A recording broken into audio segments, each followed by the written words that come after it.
vez, 3 irmãos que estavam viajando por uma estrada deserta e tortuosa ao anoitecer. Depois de algum tempo, os irmãos chegaram a um rio muito perigoso para atravessar. Porém, os 3 irmãos eram versados em magia. Eles apenas sacudiram suas varinhas e fizeram surgir uma ponte. Mas antes que pudessem atravessar a ponte, os 3 irmãos tiveram o caminho bloqueado por uma figura encapuzada.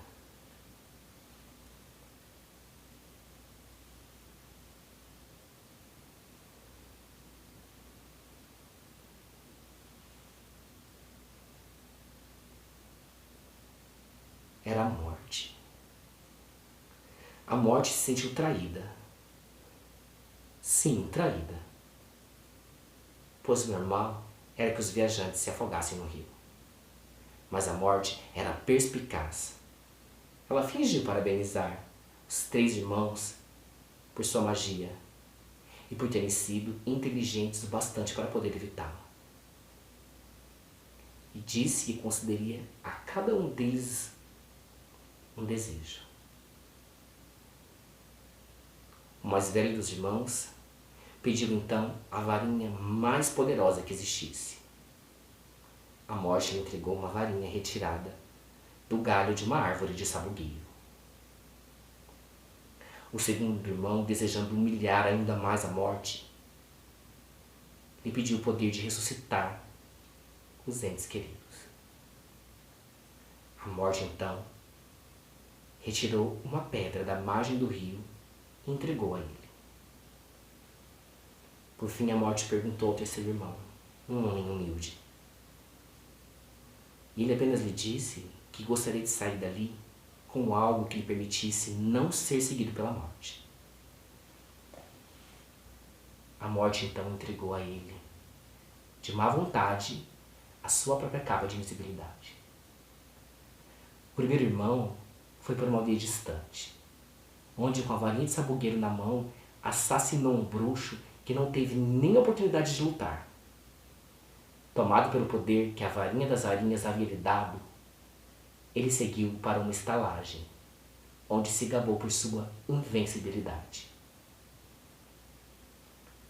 Mas, naquela mesma noite, um outro bruxo lhe roubou a varinha e, por segurança, cortou a garganta do mais velho dos irmãos.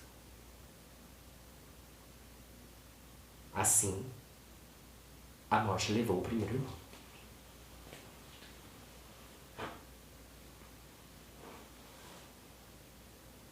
Enquanto isso, o segundo irmão viajou para casa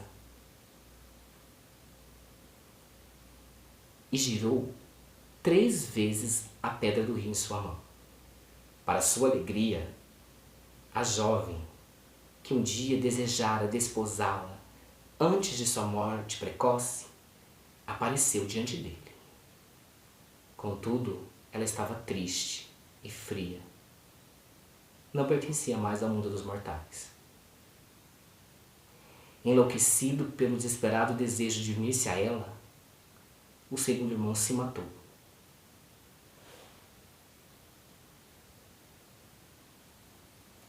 Assim a morte levou o segundo irmão.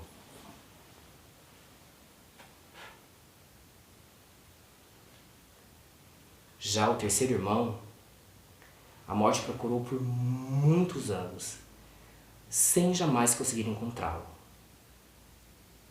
Só quando ele estava em idade avançada, ele despiu-se de sua própria capa de invisibilidade e entregou-a a seu filho.